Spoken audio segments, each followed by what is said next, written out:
Hello, everyone, and welcome to English Pod. My name is Marco. My name is Catherine, and today we're going outside for our lesson. That's right. Today we are gardening. We are going to set up our own garden. Okay, that means growing plants and maybe even food. So let's take a listen to this dialogue, and we'll be back in a moment to talk more about it.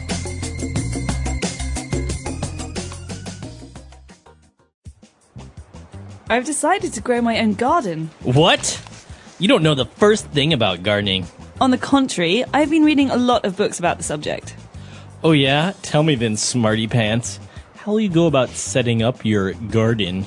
Well, first I need to buy some things such as fertilizer, seeds, and tools. What type of tools? You know, the basics. A rake, shovel, spade, and a hoe. Right. Well, it seems like you have all your bases covered. What's next? I'll till the soil and then sow the seeds. I'll then add some fertilizer and voila! Gardening all done. Well, good luck with your garden, especially considering we're in the dry season and it won't rain for the next 3 months. All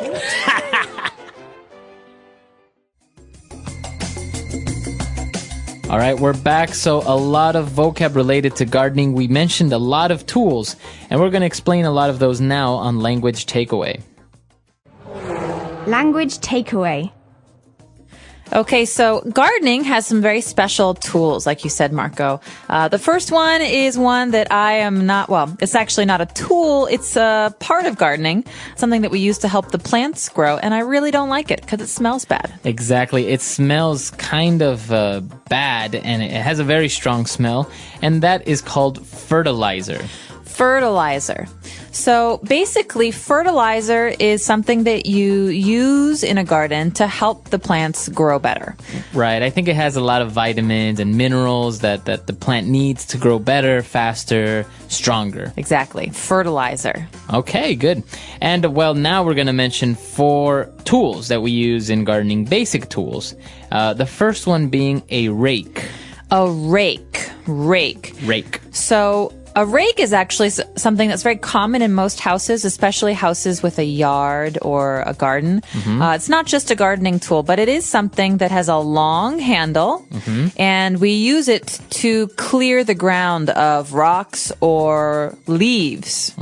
Right. So just imagine it's kind of like a big brush for your garden. It collects things, right? Right. It's like a big brush it's pulling things out of the ground or away from the ground, especially in the fall, like October or November, when all the leaves fall off the trees and you have to take them off the grass. You use a rake to pull them. So you use a rake to pull them, and you also call the action of using a rake, you say, you rake the garden. To rake. Okay. That's right. So to rake the leaves. I hate raking the leaves.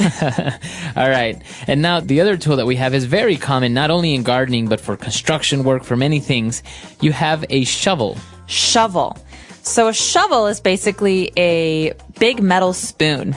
Right. And you use it to make a hole in the ground. Exactly. So, as we say, we use it a lot in gardening to make holes for maybe the plants, but also in construction, if you want to make a hole in the ground and things like this, you use a shovel. And now a smaller version of the shovel that you use only with your hand, this is called a spade. A spade. So this is very small, like you said, and it's actually special because of its shape. A spade has a point. A shovel is round and a spade has a point. And what's interesting, Marco, is it's actually very common somewhere else. In cards. That's right, in cards. So cards have different shapes. One is a heart, one is a diamond. One of them is a spade. So the one that's pointy, that's called a spade, and it's used for digging kind of precision holes. Right, exactly. So maybe you don't want to use a big shovel. If you want to make maybe a small hole in the ground, you would use a spade. And now our last tool has a kind of a funny spelling. It's H-O-E, and it's pronounced hoe. Hoe. So again, this is a tool with a very long handle, and you use it to maybe make the ground softer or to turn up the ground. So when you're first starting to plant a garden, the ground is very hard. It's very tough, right? And this is a really important tool for that period because you can basically turn up the ground. You're not digging anything, but you're mixing up the dirt a little bit to make it softer. Okay, very good. So that's when you use this tool. It's kind of a dirt or a soil mixer. You can also pull out those nasty weeds with a hoe. Okay, good. So for key tools that we've just taken a look at now, but now let's move on to two verbs that are basically very important when you're talking about gardening and all this is, as you mentioned, you talked about mixing the soil. And in the next line, we see that it says, I'll till the soil. To till. Okay, so basically this is a way of turning up that soil, but you're doing it kind of in lines, right? So you're mixing up the soil and making it soft. You're preparing the soil for planting. And so you till the soil. Soil, of course, in this case is that dirt. It's earth. Right, it's earth. So to till is to prepare it for planting. Till the soil, that's right. To till the soil, okay. And what do we do after the soil has been tilled? Well, then we sow the seeds. Okay, so seeds are baby plants, basically. And we sow the seeds. When we sow the seeds, we're putting the seeds into the ground. So that's basically planting the seeds. You can say we plant the seeds or we sow the seeds. Okay. And the opposite of sowing? The opposite of sowing is reaping.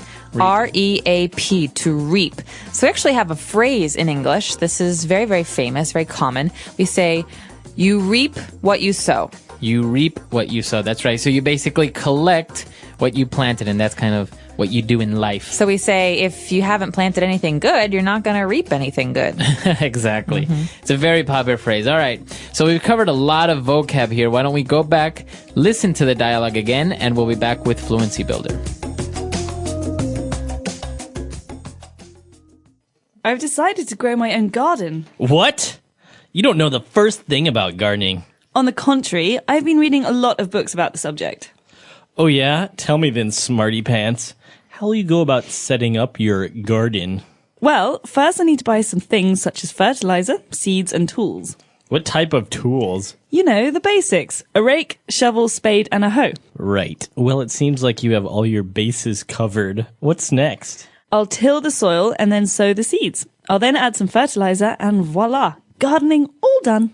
Well, good luck with your garden, especially considering we're in the dry season and it won't rain for the next 3 months.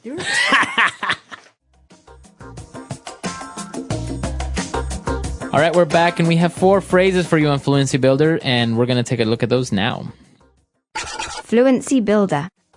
This first phrase is useful in any conversation, I think, especially if you're trying to impress somebody. So basically, one person in this dialogue says, you know what? You don't know the first thing about gardening. That means you don't know anything about gardening. And what does he say in response? On the contrary. On the contrary. So the contrary means the opposite.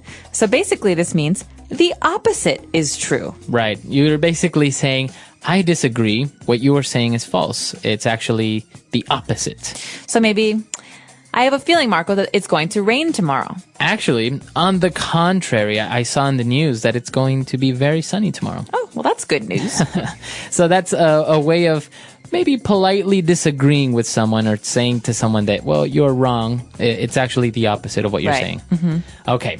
Moving on to our second phrase. It's actually a colloquial way of kind of making fun of someone. When you say, all right, then, smarty pants. Okay, smarty pants. Don't think about this too much. We're not talking about pants, actually. Right. But this is a way of saying, okay, if you're so smart, then tell me that. It's sarcasm. It's sarcasm, Yeah. exactly. So this person says, oh, actually, I know a lot about gardening. And the other person says, oh, really, smarty pants? So you can actually describe a person in this way. Maybe a person that it thinks they know a lot, or sometimes what you say, a Mr. Know-It-All. You also say it's a smarty pants. Right, so someone who thinks they know a lot, or everything even. Right. Mr. Know-It-All or a smarty pants. All right. And our third phrase is interesting because we have a setup here when the person says, how will you go about setting up your garden, right? Okay, so to go about doing something. There's 2 important parts to this. So, Marco, the first part is how you go about. This means how you do. Right. So you're basically, how will you do this? What's your approach? What's your approach? So how will you go about plus and then the verb in ing. So how will you go about setting up your garden? How will you start, or what is your approach to creating your garden.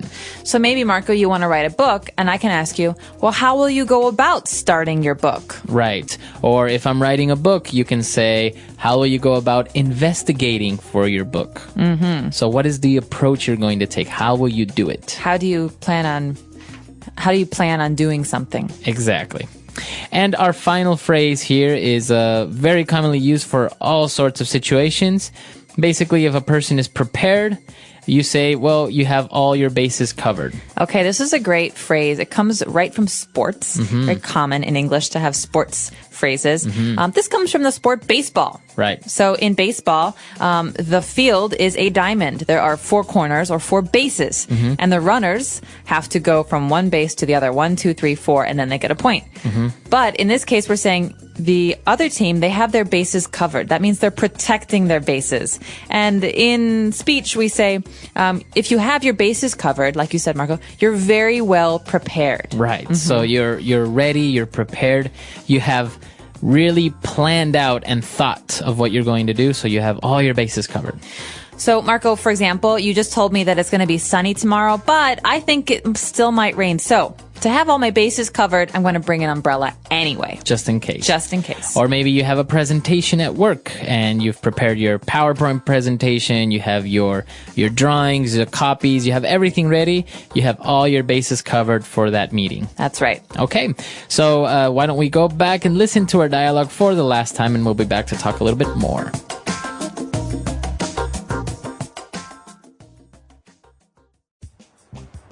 I've decided to grow my own garden. What? You don't know the first thing about gardening. On the contrary, I've been reading a lot of books about the subject. Oh yeah? Tell me then, smarty pants. How will you go about setting up your garden? Well, first I need to buy some things such as fertilizer, seeds, and tools.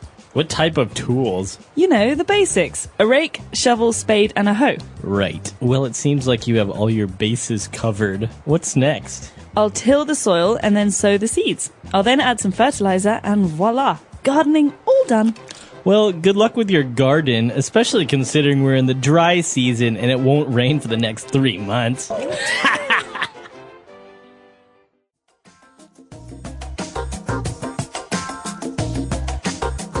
All right, we're back. So gardening is actually a very popular thing in many countries. I know many people as well who prefer to have their own personal garden, to grow their own vegetables, which they say taste a lot different from the ones you buy at the supermarket. They do. I think personally that homegrown vegetables, so vegetables that you grow yourself, tend to taste a lot better than the ones you get in the grocery store. They also look different. They're not as pretty. Right. But that's because they have less chemicals. Yeah, I think it's a very popular thing, and well, not only gardening your own vegetables, but some people just enjoy it as a hobby to have some plants and different types of things in their backyard.